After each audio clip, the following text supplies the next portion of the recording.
Sallallahu alaihi wasallam ma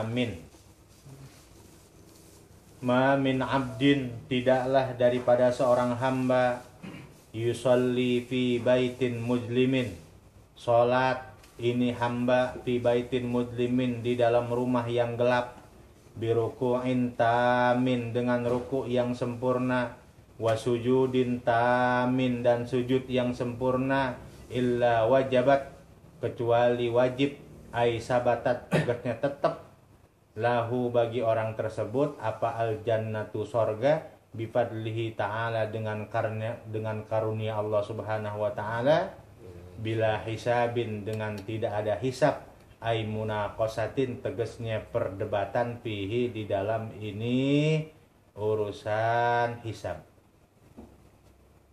Jadi kata Rasulullah, seorang yang sholat di tempat yang gelap begitu ya, udah kamarnya sunyi, udah gitu gelap lagi ya, gitu ya.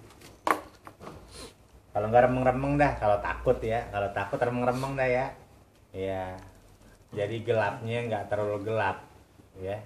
Lampunya lampu 5 watt, udah 5 watt, warna merah lagi, warna biru, warna hijau ya, wah itu mantep tuh ya. Ya. Terasa aura mistis ya, gitu ya. Datang tahu-tahu ya, kaki muncul dari tembok. Ya. Iya. Karena apa? Kalau orang riyadhah manggil jin itu begitu. Ya. Kalau ada orang riyadhah manggil jin, dia nggak boleh keluar dari kamar. Ya, nggak boleh keluar dari kamar. Kemudian yang kedua, kamarnya nggak boleh terang, remeng-remeng. Ya. Lampu 5 watt tuh yang warna merah, hijau, biru itu ya, kan gitu remeng-remeng tuh. Iya. Nanti begitu pengen datang tuh jin, itu terasa rumah kayak goyang, gitu ya. Tahu-tahu selep aja tangan dulu yang muncul dari tembok, loh tangan doang ya. Iya. Kalau nggak kaki dulu yang muncul, kaki. Kalau nggak pala doang yang muncul, dari tembok kita nengok ya.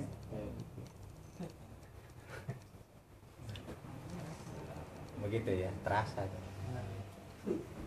Biasain gitu ya, sholat di tempat yang sepi, biasain sholat di tempat yang gelap.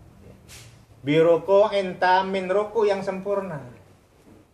Sempurna rukunya begitu ya. Jadi ruku yang sempurna berarti tomak ninahnya bener-bener mantep, tomak ninahnya begitu. Ya. Baca subhana rabbiyal azimi, baca subhana rabbiyal a'lanya, ya. 11 begitu. Oh, sempurna bener itu ya rukunya ya. Iya, 11. Baca tasbihnya di ruku 11, sujudnya 11. Sempurna bener. Atau kalau enggak dia sholat tasbih dia tuh. Kan lama tuh, rukunya lama, sujudnya lah lama, sholat tasbih ya.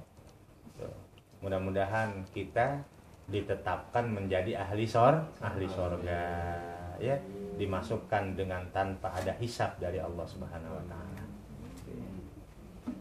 Biasain salat tasbih ya. Kalau nggak bisa tiap malam, kalau nggak bisa tiap hari, seminggu sekali dah ya. Biasain salat tasbih.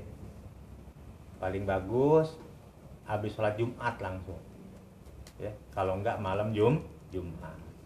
Kalau nggak malam Jumat, kalau nggak habis sholat Jumat langsung. Ya, beres daripada kita berdoa kepada Allah, ya, beres kita baca Fatihah 7777, baca ya Ghani ya Hamid, ya, kita langsung sholat tasbih, ya, afdalnya begitu. Kalau enggak malam Jumat, kalau enggak bisa setiap hari seminggu sekali, ya.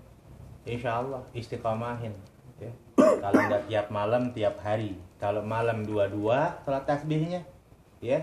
22, kalau siang 4 rakaat 1 salam. Biasa ya. Ya, kalau ente sekalian, hadirin sekalian punya hajat kepada Allah, apapun punya hajat, biasain. Minta setelah sholat tasbih. Begitu ya. Biasain. Apalagi sholat tasbihnya ya, nggak ada yang lihat. Kemudian apa? Kamarnya gelap, wah begitu lebih afdal lagi. Wa qala sallallahu alaihi wasallam, dan telah bersabda siapa Rasulullah sallallahu alaihi wasallam, Man shalla arba'a raka'atin, barang siapa salat 4 rakaat bihaisu dengan sekiranya ai tegesnya fi maudi'in di dalam tempat la tarahun nasu yang tidak melihat hu kepada orang tersebut siapa an-nasu manusia faqad bari'a maka sungguh telah bebas orang tersebut minan nifaqi daripada munafik ai tegesnya nifaqil i'tiqadi munafik i'tiqadnya wal kufri dan kufur wal bid'ati dan bid'ah wal dhalalati dan sesat ya. Jadi orang yang sholat 4 rakaat tidak dilihat oleh orang maka dia terbebas dari penyakit munafik, terbebas dari kufur, terbebas dari bid'ah, terbebas dari sesat ya gitu, dhalalah sesat, terbebas. Wa qala sallallahu alaihi wasallam dan telah bersabda siapa Rasulullah sallallahu alaihi wasallam man shalla qabla al-asri arba'an barang siapa salat qabla al-asri sebelum asar arba'an 4 rakaat harramahullahu 'alan nari maka mengharamkan Allah kepada orang tersebut 'alan nari atas api neraka ai kaffarallahu anhu tegasnya melebur siapa Allah anhu daripada orang tersebut bidzalika dengan demikian itu salat 4 rakaat sebelum asar dunubahu akan dosanya orang tersebut fala yu'aqabu maka tidak disiksa orang tersebut binnari dengan api neraka alaiha ya di atasnya sebab atau atas dosa-dosanya wayahtamilul makna dan bisa jadi atau mungkin apa makna ghairu dzalika akan demikian itu rawahu Tabrani an Ibnu Umar. Jadi kata Rasulullah barang siapa salat 4 rakaat sebelum asar maka diharamkan orang tersebut dibakar oleh api neraka. Tegasnya diampunin dosanya ya. Dosa-dosa kecilnya diampunin ya yang apa seperti saya bilang kemarin ya. Jadi kata Rasulullah dosa-dosa kecil kita sebenarnya oleh Allah diampunin dengan sebab kita sholat 5 waktu begitu ya. Ibarat orang punya rumah di depan pintunya ada sungai tiap hari dia mandi 5 kali kata Rasulullah itu kira-kira itu orang badannya kotor apa bersih? Bersih badannya, nggak ada kotoran. Orang 5 kali kok ya mandinya 5 kali tiap hari bersih, mandi lagi dikit-dikit mandi lagi ya mandi lagi coba 5 kali mandi bersih sama 5 kali kita sholat yang wajib maka diantara sholat yang wajib itu menghapus dosa-dosa kecil begitu ya gitu. Jadi gimana pengen dosa kecil kita dihapus, sholat aja kita tinggalin, ya gitu ya, ya gak? Gimana pengen dosa kecil kita dihapus, sholat aja kita tinggalin, ditinggalin sholatnya.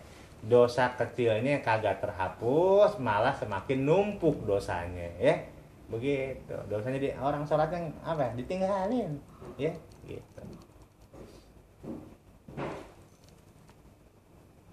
Nah, ini sampai begini nih, fadilah keutamaan sholat sunnah ini ya.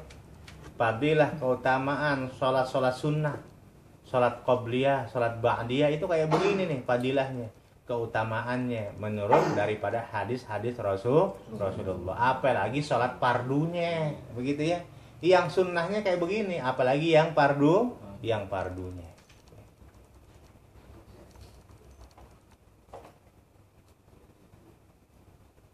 Dikit lagi. Wa qala al-Manawi telah berkata siapa Imam Manawi wa fi riwayatin dalam sebuah riwayat lam tamassahun naru tidak menyentuh kepada orang tersebut apa api neraka wa fi hadzal hadisi dan di dalam ini hadis nadbu arba'in qoblal asri disunnahkan atau kesunahan 4 rakaat sebelum asar wa alaihi syafi'iyyu dan atas pendapat ini menetapkan juga, berpendapat juga siapa Imam Syafi'i ya.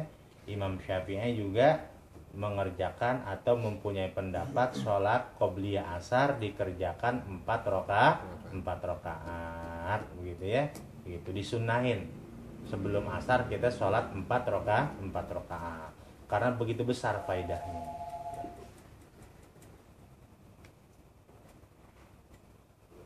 Wa qala sallallahu alaihi wasallam wallahu a'lam.